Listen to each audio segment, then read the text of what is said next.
Hello everyone, my name's Deborah and this is my presentation which focuses on the questions: what do you understand by the cultural turn in translation studies, and how helpful do you find the concept? So I wanted to start off by clarifying what the cultural turn actually is. So the term was originally defined by André Lefebvre and Susan Bassnett in their 1990 publication Translation, History and Culture, and it refers to a recent identifiable shift in discourse in translation. So in the book, it is defined as the study of text embedded in its network of both source and target cultural signs. So in other words, that means translation studies is focused on the relationship between a text and its reader and their value systems and beliefs. It's also said to be a period which coincided with the emergence of general cultural studies and took many of the ideas from general cultural discourse taking place at the time. Now, Anthony Pym, in his Translation Research Terms Glossary, advises us to avoid the term cultural studies. He says there's little evidence of one unitary transformation having taken place at the time of the supposed cultural turn. So this begs the question, what prior evidence of cultural discourse before the turn is there? So this is what I'll be exploring now in a little bit more detail. So while researching this, I came across Andrew Chesterton's model of various historical changes within translation theory and practice over time. So you have to bear with me here, my German pronunciation is not the best, but Anne Schuldeger has divided a very neat summary of this model in her 2008 publication Understanding Translation. So I use her summary as a framework for my study here. So she summarises Chesterton's model as follows. So she starts in the 14th century and she identifies this as a period of imitating. And she identifies the 19th century as a time of creating. The 1970s is a time of communicating and manipulating, and then finally in the 1980s this was marked by the concept of thinking. So I'm going to analyse each of these stages in a bit more detail and identify some of the key currents in each of these periods, and in particular whether they can be linked back to cultural discourse. And I also want to briefly review the period before the 14th century. So I'll add this in as a little extra stage while doing my analysis. So starting off before the cultural turn, and this is generally according to the Lefebvre-Bassnett school of thinking, a period of source text oriented translation with an emphasis on preserving lexicogrammatical structures of the source text as much as possible. And while this generally may be true, there's also some evidence that cultural discourse or focus was emerging in the centuries before the turn. So looking at before the 14th century, it's important that we consider the Jewish Targumim, which would produce the written paraphrases, explanations and expansions of the Jewish scriptures, which were then delivered in the common language of the listeners and readers. So interestingly, Bruce Metziger, in his 2001 study, The Bible and Translation, advises that some of these versions of the Targumim purposely left out particular stories and sections of the original text as they were considered culturally offensive to the target reader. So, for example, the story of Amnon in the book of 2 Samuel, and then the account of the golden calf in Deuteronomy. So time doesn't actually allow me to go into much detail here about each of the particular stories and why they're culturally offensive. But there is evidence here that the translators considered the effect on the target reader just as important, if not more, as preserving the whole message of the source text. So the target audience was part of the focus during the translation process.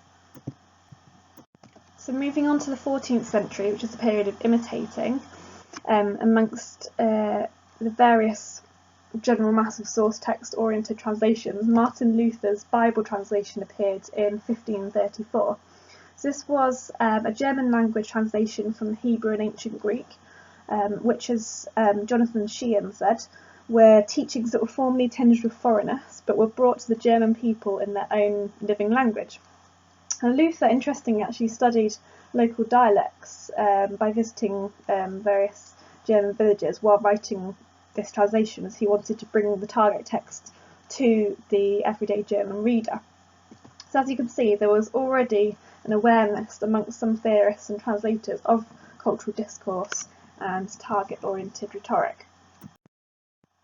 So moving on to the 19th century, or the age of creating, this saw what Chesterton describes as the idea of enlightenment. This concept refers to the relationship a text has with the target culture and the cultural influences it brings at a given period of time. So the idea was that a translated text enlightens or benefits the target culture into linking parts of the source culture with the target culture. Now, he says that the plain translation would often be accompanied by another version, which was fully adapted to the target culture, so as to aid their understanding of it. And this is strong evidence here that the idea of the source and target cultures being interrelated is already emerging.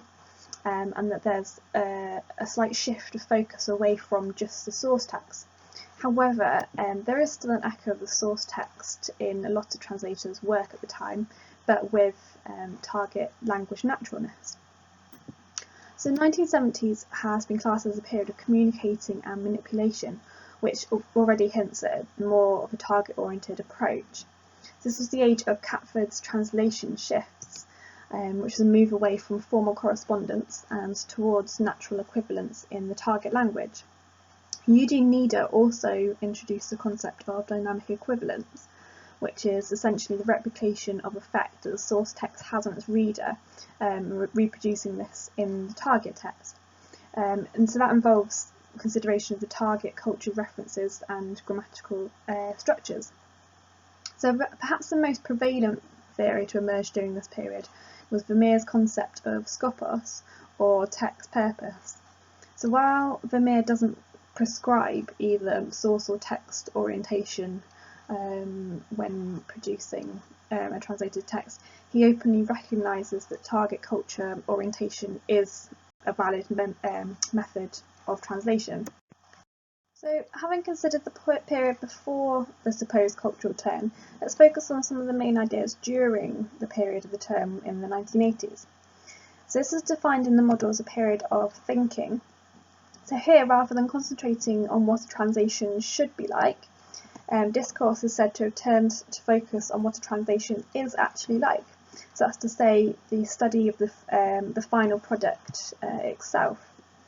So some of the key theories that arose during this period include descriptive translation studies, which was discussed mainly by Torrey in 1995 onwards, domestication, foreignization, and the argument against invisibility, which was one of Venuti's areas of discourse.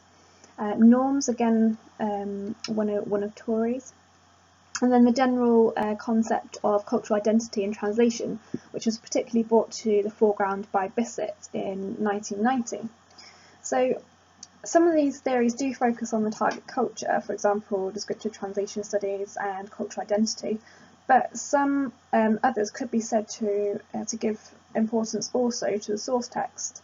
For example, foreignization, Venuti's invisibility theory, and also, to an extent, norms.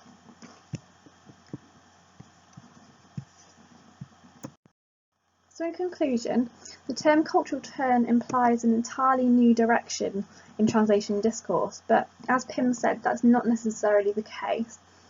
From a theoretical point of view, or in terms of translation theory, it's true that on the whole, the main currents at present, and indeed since the 1980s, are generally more target-oriented than before.